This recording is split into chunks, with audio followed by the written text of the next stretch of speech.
and play with, clearing him to go ahead with the elections? I think the General Secretary made it very clear.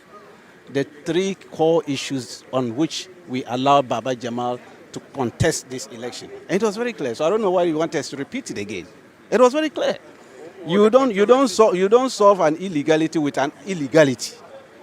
We are a law-abiding political party run by a constitution and regulations. The director of elections is here. He ran the process.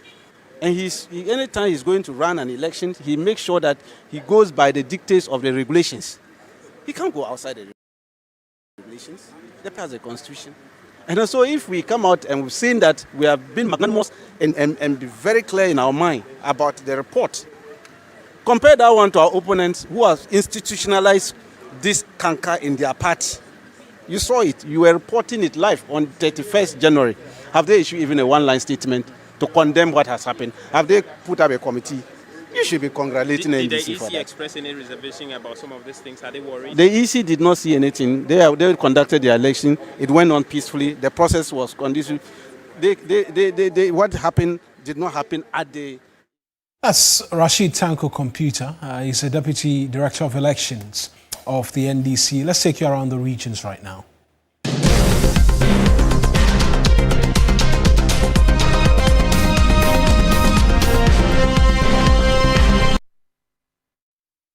Now, residents of Sekunde Takrade and surrounding communities could soon see a major improvement in water supply as the Austrian contractor for the Sekunde Takrade water project, Strabag, says it is now 98% complete with commissioning scheduled within the next 2 months. This was revealed during a working visit by the Minister for Works and Housing, Kenneth Gilbert Ejay. Irama Smith has more.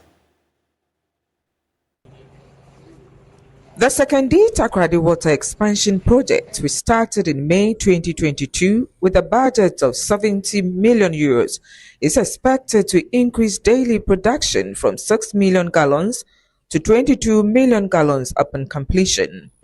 The Minister for Works and Housing, Kenneth Gilbert Ejay, who inspected the project, commended the contractors for their work, while reaffirming government's commitment to resolving any outstanding issues and assured residents that reliable water supply is imminent. We visited Daboasi first to look at what was happening there. We have in the Sekunde Takrade water project there, of which so far what I saw, everything is going on well there currently. They are not behind schedule as such. Just some few challenges that as government we're trying to resolve it for them so that the project can be completed in the next few months, hopefully by May. So far what I've seen is good. So I want to assure the good people of Sekunde Takrade that very soon their water will be flowing, all that it can to ensure that they get water flowing through their taps.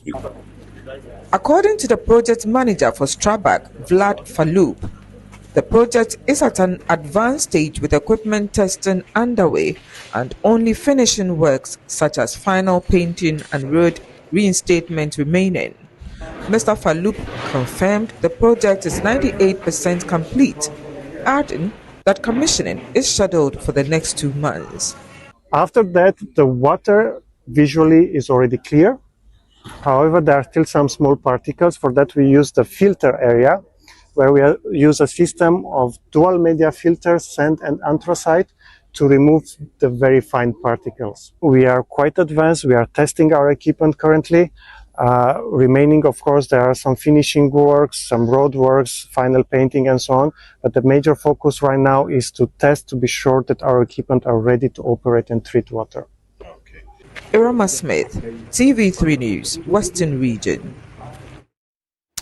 Let's do by the numbers right now.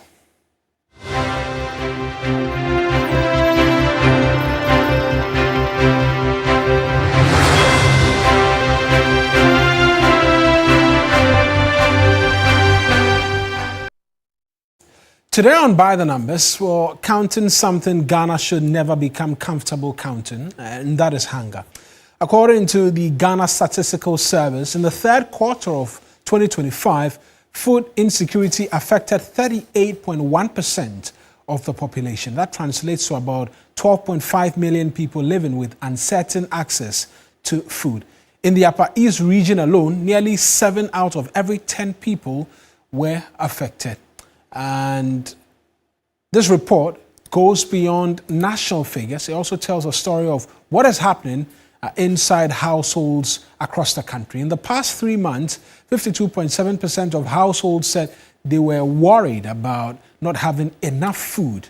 Female-headed households remain the most exposed, and 3.1% of households reported going an entire day without eating, not out of choice, not for religious reasons, but because there was simply no money or resources. And let's take you to the dashboard right now because the findings reveal a powerful pattern, one that very concerning, and we're taking you to the dashboard right now to get a bit more in terms of the details for you. And just quickly, in terms of the overview, and some of which I've been talking to you about, 12.5 million people were food insecure as of the third quarter of last year. So between the months of June, July, August, thereabout, there was that concern. And then we see as well what the trajectory has looked like.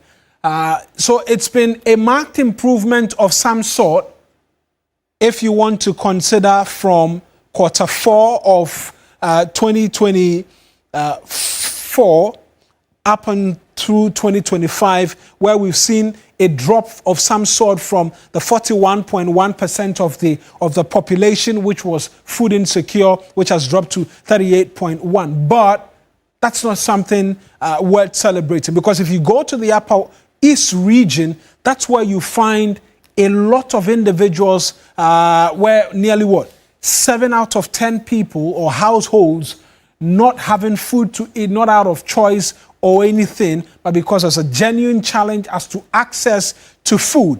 And these are the top 5 regions where this was very prevalent: the Upper East region, Northeast region, Upper West region, the Volta region, as well as the Ahafo region as well. Now, in terms of a breakdown of these numbers, we see a bit more in terms of what this means. Now, for the vast majority of persons who are food insecure, we see 52.7% of them say they are worried about food. 46.8% say they ate only few kinds of food. 35.2% say they are skipping a meal because of access, sometimes financial. 22.5% are running out of food. 15.7% hungry but did not eat. And then 3.1% who are going an entire day without food. And this gets even more worrying if you want to compare in terms of the households and the prevalence of there being a lack of food at homes for households which are headed by women. So in instances where you can argue single mothers or women who are leading the charge in terms of bringing in the financials for food to be available readily on the table, we see that in instances where women are heads in the households, the prevalence is very high that there will be instances where food will not be available as compared to men. And also, we see that prevalence, quite interestingly, in rural areas. You see the prevalence higher there as well. And it brings about a lot of questions, because in rural areas is where you're expecting to see farms and water view. But interestingly, we're finding the prevalence of a lack of access to food higher in these areas than we're seeing in the big cities and others. But there's an interesting dimension as well, which was brought to bear, that the more educated persons are, the less likely they are to go without food. And so for a lot of the persons who had a difficulty in being able to access food, they do not have any education at all. And it's followed by persons with just basic education, where we're talking about JHS, then secondary education, and then tertiary education is down there. And so it's increasing more and more like when you're educated, you're finding ways and means, to the tertiary level I mean, to at least get something to eat, and persons who are not educated having the biggest of challenges in being able to get access to food. Now, this is where it gets a bit more interesting, that there are some 227,519 persons who are food insecure, are multidimensionally poor, and are unemployed. These individuals, 227,000 plus individuals, are in the doldrums, if we can call it that, right?